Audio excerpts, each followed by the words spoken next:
Hello and welcome back to the Yellow Couch. Thanks for being with us today.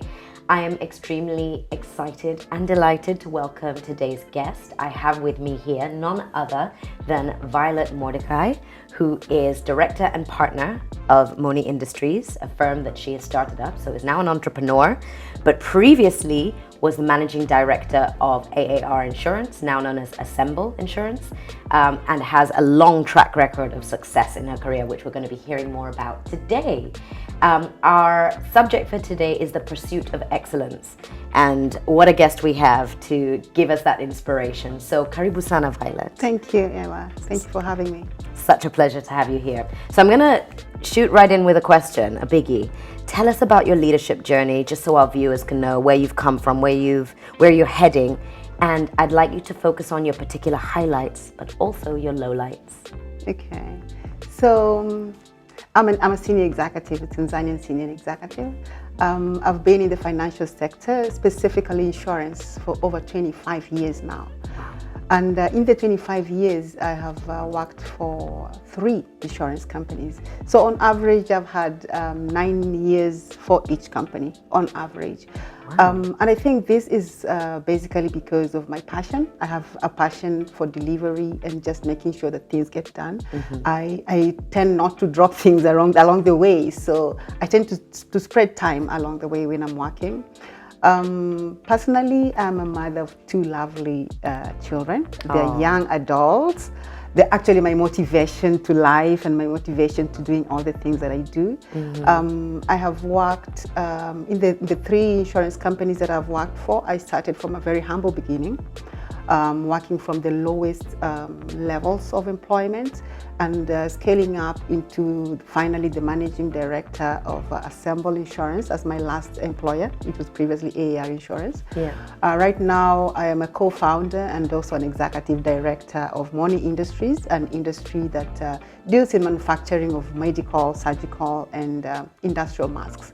Wow. We did set up this industry because we saw the opportunities that the government was supporting industrialization, especially for locals. Yeah. And there was also the aspect of, supporting the healthcare systems in Tanzania. Mm-hmm. And we thought, especially during COVID, 2020, when COVID hit, there was a lot of misaligned communications and misaligned price shoot-ups. Yeah. So we thought there was a gap in terms of just placing the healthcare products where they needed to be. Yeah. So we went into that. Yes. So you're a true entrepreneur in the heart, because you just said you spotted a gap and you went for it. That's entrepreneurship, right? Yes, and opportunity as well. Yes. Yes. So 20 plus years in employment in the insurance sector. And I think I heard you say that you've spent quite an adequate amount of time with each employer and have risen to the top. That's amazing discipline and excellence in action. What's your secret? I am humbled when you say it's excellence. I am humbled. Excellence, I do not think so. I think it's just a matter of putting your focus and having your priorities right. Yeah. Now, in my experience of work for the past many years that I have had, there are certain non-negotiables that you always put. Mm-hmm. Now, as I progress in my work environment, I do not shift on those non-negotiables. Okay. I am lucky to have the self-awareness, my own personal self-awareness, and at least to get in touch with my inner self, to know exactly what works for me and what does not work for me. Okay. So I have invested heavily in that, and I have put in the non-negotiables that I cannot go across. Now, if that is excellence for you to say, I leave it to you. It is excellence because it's basically you creating boundaries, you creating parameters that allow you to propel yourself to success. So how do you go about doing that process? Tell us more. Well, I have one habit. I believe people have their own habits in terms of how they progress life. Yeah. I always have my strategic plan, my own personal strategic plan. Really? My business plan. And it's a document. It's like an official... It is documented, written, and placed. Wow. So I have a 5-year plan. Yeah. I look at my passion and I look at my focus as well. Where do I want to be in the next 5 years? Yeah. these are questions that normally come in interviews, Yes. but they really help you on a personal level. Yeah. So whenever you go on an interview, many people just say something that comes up. But myself, I always have what I want to be in 5 years or in 10 years. Yeah. So I have a purpose for the next 10 years. Wow. And I put it in writing, Yeah. and I keep it away. And how often do you bring that out and check, am I on don't. track? I don't. So it's away, it's in your mind now. I keep it in my mind, yes. Wow. So I don't look back at it. I Yeah. tell myself in the next 5 years, this is what I want to do. Yeah. And I memorize it. Yes. And every quarter or every month, or every time I feel like I want to remind myself, or every time I feel I'm going down, I would always remind myself, where would I have wanted to be at this particular point? Wow. Yeah. So I have that focus. First, I know what exactly I want in the next 5 years. Yeah. Then I put it down. Yeah. Then I put benchmarks and just make sure that I follow through it. Wow. It is a discipline, though. I was going to say, that's incredible discipline. Yeah. I'm astounded and inspired. It is a discipline that Yeah. you must have. Yeah. And if you recall, I think that was 2018 or 2019, thereabout, Yeah. there was this one athlete. It was a Kenyan athlete that went through this "no human is limited" thing. Yes. And the whole world was actually supporting that person. During that time, I actually took a personal reflection of what that statement meant. Like no human is limited. So I am not limited. Yeah. So that has also given me the push to tell myself I can always do whatever it is I want. That's amazing, Violet. So self-discipline, self-empowerment, self-awareness as Correct. well is a key takeaway. So you make a plan, that's great focus, but sometimes things get in the way of our plans, right? Correct. And something I really wanted to talk to you about as such an accomplished woman, and I think it's important to highlight so that other women can learn from you, and men as well. Have you faced any barriers as a result of being a woman in the industry, at the top of your game? The glass ceiling that we all know and hear of, and how you've clearly shattered it. So how? Well, barriers, yes, there are barriers. Some of them we see as barriers, but some are barriers that you never realize are barriers. Yeah. I'll tell you something very interesting that actually changed my life in terms of how I wanted to look at the corporate world and what really made me start planning the 5-year plans, the 10-year plans. Yeah. I had worked for my first employer for 8 years. And I had never worked for any other employer, and I had started from a very humble beginning. I had grown to a supervisory level at the time. Okay. And the job had become very monotonous now, and I was very used to what I was doing. So at some point I said, you know what, I want to go out there and see what other people do. I had never written a CV because my very first employment really did not need a detailed CV. Yeah. So I put one across. I was testing the market, just to see how I could fit in the market. And I put it out across.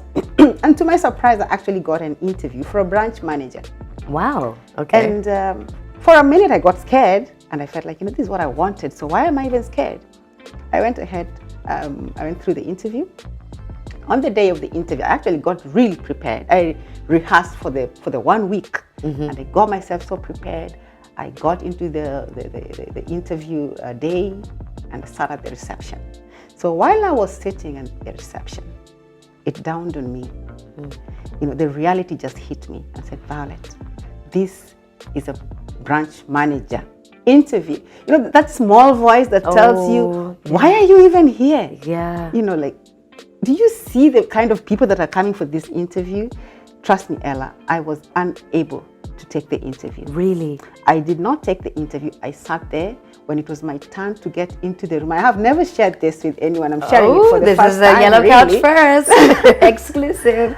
And I got into that room, and there was the CEO and I think the HR and some. I hope they don't remember me. Actually, I hope they. I hope they do remember you, because look where you are now. It was a bad experience. Trust me, I don't remember what happened. I just remember walking out of there, and I asked myself, "What was that about?" I answered no question. They kept asking me, and eventually whoever was driving the interview asked if I personally applied for that job or did someone else do it for me. Wow. So you had a complete stage fright, Completely. or imposter syndrome, or what was the emotion you were feeling, or what was going through your I felt mind? like I was not worthy. Wow. I felt like this is not for you. you have never done any interviews. This is the first CV you're writing, and you're applying for a branch manager position. You know, the voice that told me, the voice that kept asking me, what do you think you're doing, was louder than that voice that could have told me, if they shortlisted you, yes, then you had something. And you prepared yourself for a week. Correct. You were ready. Okay, so what lesson can you take away from that you could maybe guide and advise some of our younger viewers who are starting their career? I realized my potential. Yeah. For me to have been shortlisted for that interview, it meant I had so much in me that I did not know about myself. Yeah. You know, so I realized I had so much potential to do so much more. Yeah. And from that day on, yeah, I always gave myself higher targets. Yes. And I beat them. Okay. You know, so that was a defining moment for you.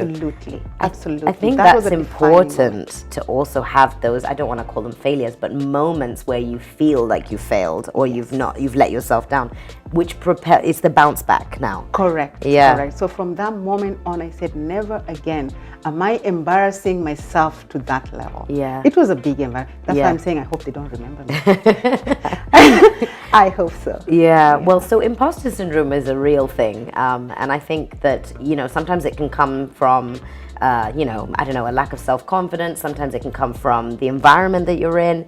How do you recommend for people to navigate when they are facing imposter syndrome? This is, I don't feel I belong here. Maybe not in an interview, but in your actual job. How can you overcome those doubts that come from within? Yeah, I feel it's more of looking at what you can do rather than what you cannot do. Right. You know, you can do this, and you know, you have a reason to be where you are, especially if you are already in employment. You have your job. There is a specific reason why your employer thought you could do that job. Yeah. There is no reason for you to doubt it. Yeah. That you cannot do it. That's so rational. Exactly. So rational. So we normally have this imposter syndrome because we feel someone else is better than we are. Yeah. But everyone has his position in life.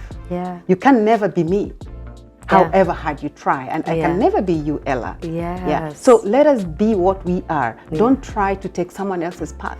It is important to have mentors who will show you what you have within you and help you to bring them out and excel in them. You know, but do not try to be someone else. Do not try to lead like someone is leading, because that someone can only be the someone. You know, and they can never be you. So true. Yeah. And you'll fail miserably because you won't be able to be that person. Absolutely, you will fail miserably. And I'll tell you something. Sorry, I'm telling a lot of stories. No, it's great. I always see women try to lead as men. They try to work hard, and they feel, most of them, not all of us, most of us feel as though if I acted like a man, then I'll be different. It's not really that.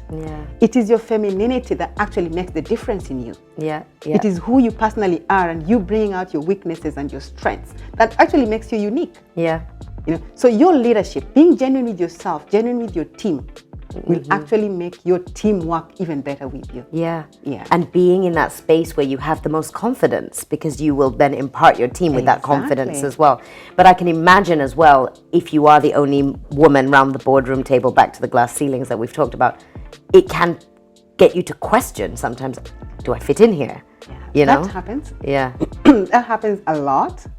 Especially when you're in a boardroom where you're perhaps the only female. I have found myself in rooms with 30 leaders, and you being 30 male leaders, you being the only female. And of course, you want to also feel like you're part of it. So it becomes quite a challenge sometimes. It's just you motivating yourself and just pushing yourself, getting there. So it all comes from within. It all comes from within.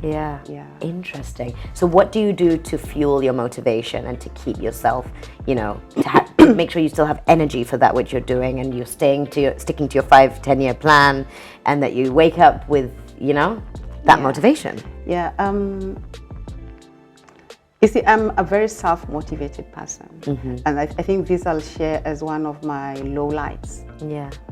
I'm very self-motivated, very self-inspired, and it takes no effort to actually inspire or motivate me to do something that is allocated to me or something that is in my responsibilities. Sometime in my years in my work career, and you know, this is I can say, the greatest lowlights of my careers that actually impacted a lot. And I can say it actually supported me into making stronger decisions and, having me to get where I am now, is the experience I had, first-hand experience in corporate politics. Tell me more. Yeah, I mean, it was such a bad moment for me. Sometimes you don't realize that there is corporate politics. Corporate war is real. Yeah. It was such a struggle for me to just go through those moments. Yeah. And what had happened in the past, I don't want to touch onto the detail of it. Yeah. What I remember is that I used to get temperature fluctuations, and I used to have work nightmares. Wow. So you do not realize that it is the corporate politics that is hitting you. Yeah. Yeah. But at the end of it, I actually sat back and I asked myself, which is better? Is it your mental health or is it your work? Yeah. You can keep your work and continue downstream. I was almost getting into a nervous breakdown. Oh my goodness. Or is it my mental health that would work for me? Yeah. Then I said to myself, the two things you talked about, the imposter syndrome, saying I cannot do this, and also sometimes the, I don't know what to call it, gender, what do you call it? When, You mean like being the only woman in the space that you're in, or? No, I wasn't actually the only woman in the space, but I was the stronger woman in the space. Okay. Yeah. So gender stereotypes, maybe? Exactly. Yeah. So it wasn't really something that I felt I needed to go along with. Yeah. But then it also triggered something in me, and I said, I don't have to put up with this. Yeah. You can always do something better. Yeah. The corporate politics is real. Yeah. And if we're not careful, it actually takes away our mental health. Yeah. So I actually chose my mental health over it.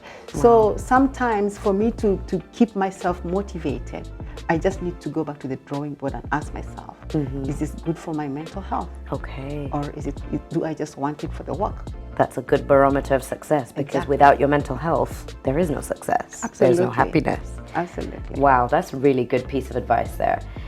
So disciplined you are. I don't even need to ask you a question about discipline. You're naturally, have you always been that way? Like when you were a school girl, were you like getting your stuff done on time? Were you a good kid? I was a very good kid. I never cried at all. Yeah? Okay, good. Well, that's where it comes from. You were obviously raised very well. Talk to me a little bit about creating an impact. So as an accomplished leader, what do you do, or how can you advise other leaders on their journey to develop others and give back, I suppose, and kind of share their brand of leadership with others? Yeah, and that talks about my highlights as well. Yeah. I like to mentor my team. Okay. A lot. And for all those people I have worked with, they will actually tell you I'm such a good mentor. Okay. Because what I believe is to have your team have the same values that you have. Yeah. Bring them to get to understand how you work so that it's easier for you to progress. Yeah. And not only because you need someone to support you at work, but because they let you have a lot of time to do what is most important, what is most strategic for the organization. Yeah. I'm always very proud to see that the people I have trained, those who have come up with me, are now working as managing directors in other organizations. Wow, that's amazing. Yeah, some have left from receptionist position, perhaps to manager positions. Gives me that inner satisfaction. Yeah. I really have a passion for upskilling my staff. Yeah. And I'm also good in interpersonal communication. Yes, you definitely are. And I think also the laws of attraction, when you give, you also receive, Correct. as we all know. So giving back is such an important part of the journey. Yes. And clearly you do that a lot. Fantastic. Yeah. And do you have a mentor? Or Yes, mentors? I do. I do have mentors. I talk to them quite a lot, especially when I need guidance on certain things. What I've also noted is that in my journey of my career journey, I've worked with a lot of people. I've experienced a lot. The corporate politics. I've been there, So I thought along the way there is a lot of people who actually are going through tough times in their careers. Yeah. They just do not know if it is normal. Yes. They don't know if they should do something about it or if they should be quiet about it. And what should they do and about what it? they should do, exactly. Yeah. But we also realize there's the point of sharing. We don't share. Yeah. Not many people will tell you actually what happens and what doesn't happen. Yeah. Yeah. So I think it's about time that leaders came up to coach the upcoming leaders as well. Yeah. Perhaps we need to do this from the high school levels or Yeah. from university levels. Yeah. But I'm hoping in the coming days, in the coming months or years, I don't know when, I could be able to create a platform where we could share this kind of experiences. Yes. You know, and just help the leaders, help the upcoming leaders. Yeah. And also just help the entire community to get to understand exactly what happens in those boardrooms. Yes. You know, how do you make those decisions? Yes. You're in the boardroom, the decisions that are made in the boardroom, as a head of business, Yeah. you're supposed to take that and Yeah. communicate it back to the team. Yeah. But there's also that aspect of you guarding your team. Yes, yes. How do you guard them so that they do not get the pressures that you get up here? But also expose them so that they can learn, They can and be learn. ready for the next step. Absolutely. It's such a good point, because I think for many people, not just women and men alike, heading into the boardroom, getting that promotion might be your first experience or your first exposure, and you have to learn as you go. So how can we prepare people? Exactly. Very nice. Thank you for that. So I also wanted to ask you a few fun questions so we can get to know Violet a little bit more. What is the most important piece of advice you have ever received, and who was it from? The most important piece of advice I've ever received was from my mother. Yeah. Now, as a mother, she'd feel touched for anything that happens to me. And she always tells me, you are strong no matter what. And this she gave me when I was going through the very difficult time of my career. Wow. And she told me, you're strong no matter what. Yeah. You push yourself to what you can push yourself. And where you cannot, then Yeah. just do not move there. Yes. You are strong wherever you are. Yeah. Do what you can do and just stop when you feel you have to stop. Wow. That is So that was actually wisdom, from my you know, mother. because it's also knowing who you are not. Exactly. Who you are, what you're good at, and who you are not is also important. Yeah. A mother's love is the best love. I know. What item can you not leave your house without? What item I cannot leave my And you're not house allowed to without? say handbag. It's got to be something in the handbag. Something in the handbag. Yeah. My powder brush. Oh, really? Yeah. Wow. That's been everywhere with you. Yeah. Fantastic. In my bag anytime. Yeah, well, you always look perfectly put together, so that makes sense. Yeah. And what is your most prized possession? My children. Yeah. I Aw. love them. They have my reason for working hard. They're Yeah. grown-ups now. Yes, how old are they now? My son is 24. Wow. And my daughter is 22. Wow. So they are grown-ups. My son is employed and my daughter is just finishing her master's. Yeah. And they're very important to me because we have grown together. Yes. And we actually sit and discuss in meetings and all that. Yeah. So they actually give me reason to move on. Yeah. You know, they say, no, Mom, this one, you wasn't so good. Yeah. If they watch this today, they'll tell me where I went wrong. Oh, no. She did great. Yeah. Oh, so- that's wonderful. How Yeah. lucky they are to have a mother like you And I to am look lucky up to have them. Absolutely. Yeah. Oh, well, we'll bring them to the couch next time. You should have brought them with Oh, yeah? you today. They should come on their own. They should work come on their hard own. for it. Eh? Absolutely. Fantastic. So, Violet, I think we're out of time. Sadly, I could talk to you forever, but I wanted to just give you the last word to our viewers. Any kind of wisdom, knowledge, or anything that you want to share with the people watching today? Well, what can I share? Perhaps just to let you know, like I said earlier, no human is limited, all right? And I think we are able to become the full potential of ourselves whenever we want to. It is important, though, that we understand what works for us and what does not work for us. What are our non-negotiables? For you to be able to develop yourself and move up there and drive your focus and drive your passion, then you should have the non-negotiables. Fantastic. Thank you so much for your time. Thank you. All Ella. the best Thanks for with the having new me. venture. We are watching you, we are supporting you, and we'd love to have you back on the couch Thank again. you. I'll be happy to come back. Awesome. So thank you for watching today. I hope you enjoyed today's session. Please don't forget to subscribe to our YouTube channel, Empower Limited. Follow us on our socials. We're on Facebook, LinkedIn, Twitter, IG, and join the movement. Thank you very much.